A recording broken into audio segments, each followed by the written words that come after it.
Hi, in this little mini workshop, I'm going to show you a really quick, easy binding finishing technique as well as a little hanging technique. You can see I've put these little quilts every other one, and you can see the backs, how they're finished with the little triangles and a little hanging wire loop. And the binding is sewn to the front, so it looks like a real binding, but it is fused around to the back, and I have cut it with a scalloped edge rotary blade.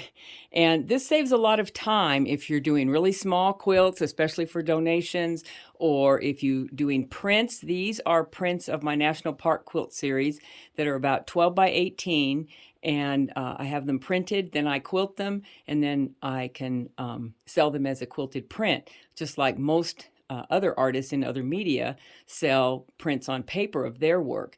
But you want these to sell at a good price point, and you don't want hours and hours into hand sewing a binding and a pocket. So hope you'll join me in this quick tutorial as I show you this nice finishing technique.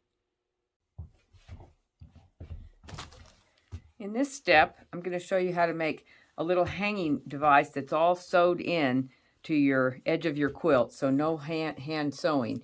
We're going to start with 4-inch squares of fabric. I've matched what I had for the back of this fabric, and fold them in half so they're triangles, and then we're going to stitch them to the edge of the quilt in just less than 1/4 of an inch, where our binding's going to go on in a minute when we do our quickie half-fused binding technique. Okay, the next step in our quick and easy finishing technique is I've cut a strip of binding material that's about 1 1/8 inch wide, and it's making me 2 widths of the fabric, so I've made a little seam there and pressed it open. Now on that wrong side, I've got some parchment paper here, and I'm going to fuse on this stitch witchery. It's about a 1/2 inch wide stitch witchery fusible web, and I'm going to put that not in the middle but right on the maybe if I turn this around it'll be better. I'm going to put this right on the outside edge of one edge, and of course it takes a minute to get that all fused down. I'm going to cover it with this parchment paper.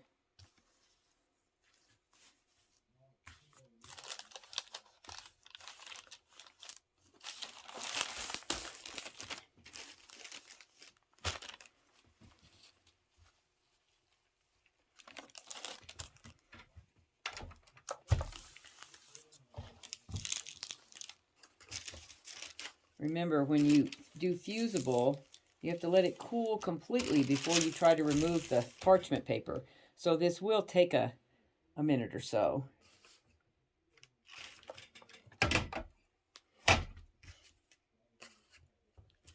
Okay, now that we've put our stitch witchery on the binding strip, I've got this special pinking type blade on my Fisker rotary cutter, and you can probably buy these in other brands. This is just the one I've had. And now just right along that edge of where the fusible tape is, you're going to cut this pinked edge, and it doesn't have to be perfect. Cut it the whole way along the binding. We're going to sew this binding, sew it to the front of the quilt so it will look like a regular finished binding, but then we're going to wrap it around the back and fuse it, which will really cut down on the amount of time that you might normally be hand sewing.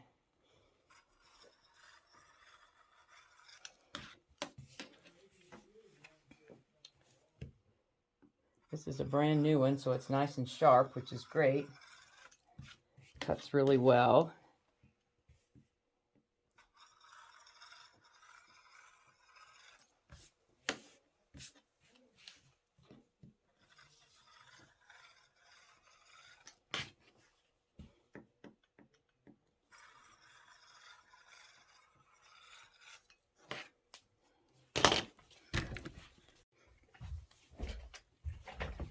Okay, now back at the sewing machine. Here's the 2 little triangle pockets I sewed in with just less than 1/4 of an inch of seam. And so then on the front, I will put my binding, we need this end, and we're going to sew on the side that doesn't have the fusible with a 1/4 inch seam. And just like a regular binding, we'll just start, just a couple inches from the edge. And then when we get a 1/4 inch from the edge, I'll stop.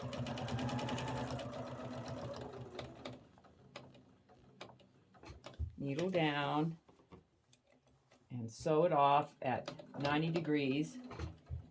Cut the thread.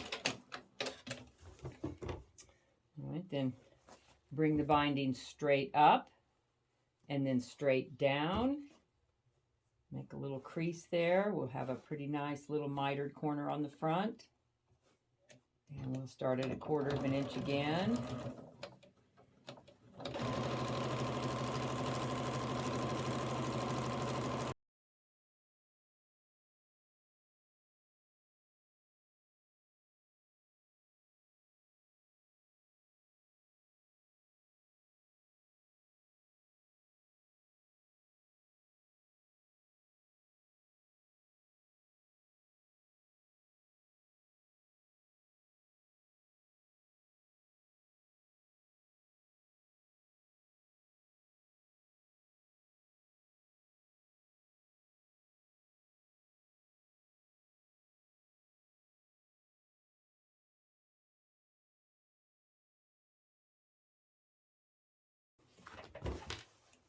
Okay, I'm back.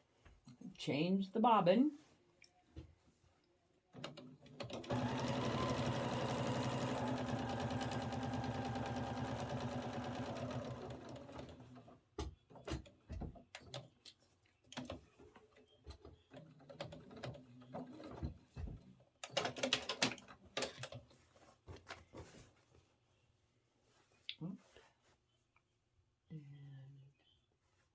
Down.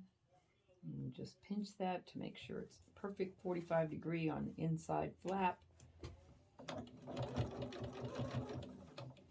I'm just going to go a couple inches.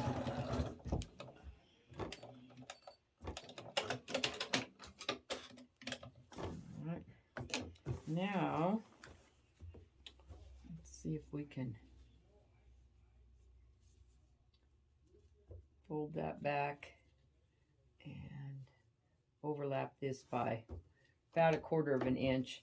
I usually like to make it a tad shorter than what would be an exact measurement so that you won't get so instead of leaving a 1/2 inch overlap for the 1/4 inch seam, I'll leave just a little over a 1/4 inch.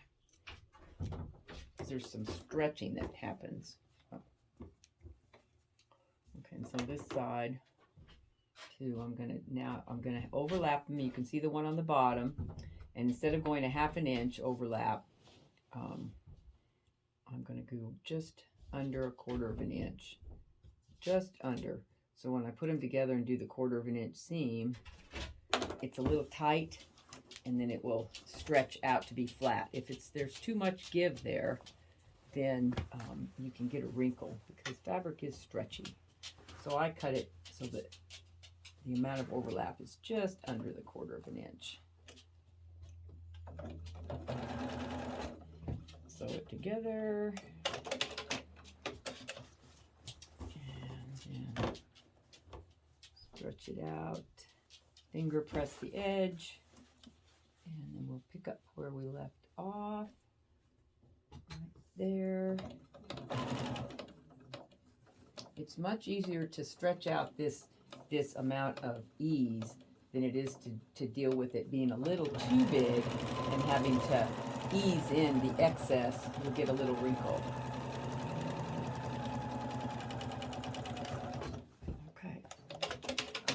So now that's sewed all the way around.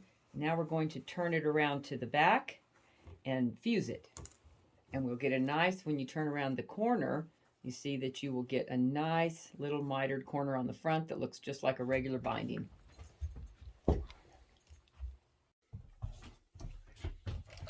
Okay, now back at the ironing board. I like to run my thumb along that seam like a little finger pressing, to press it out.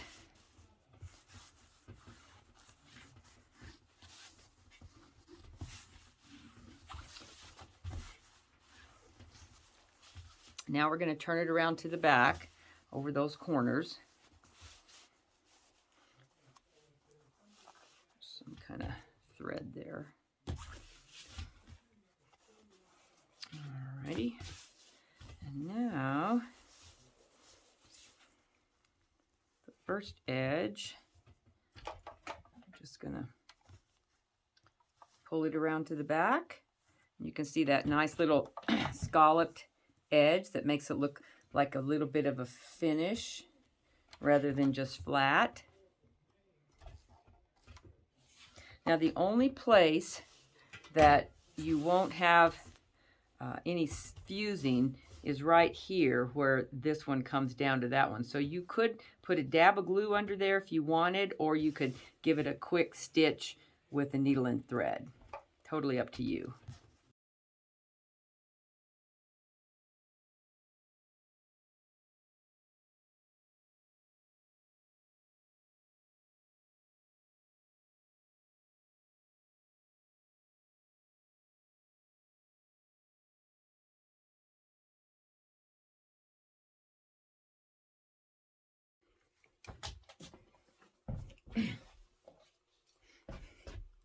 Okay, we have one last finishing step. You can see on the bottom one, the little wire hanger that I've put on there. You need a little piece of picture hanging wire and just twist a little loop into the top, and then cut your stick. This is yardstick, and so I cut these at 11 inches, and they fit just about perfect in this 12-inch quilt. And then after I put the stick in there, I want to measure this and make sure that I get the loop right in about the center. So we want that right at about 6 inches. And then I'm going to take the staple gun and put one staple right across under the loop. And one staple partway down the wire. And then I'm going to fold it back and staple it a second time. There's that side. And fold it back. Staple it. So I've got it good and stapled. And there's a little hanging loop that can hang right onto a picture hook or a nail. And so without too much effort at all, we have these finished pieces that hang super easy.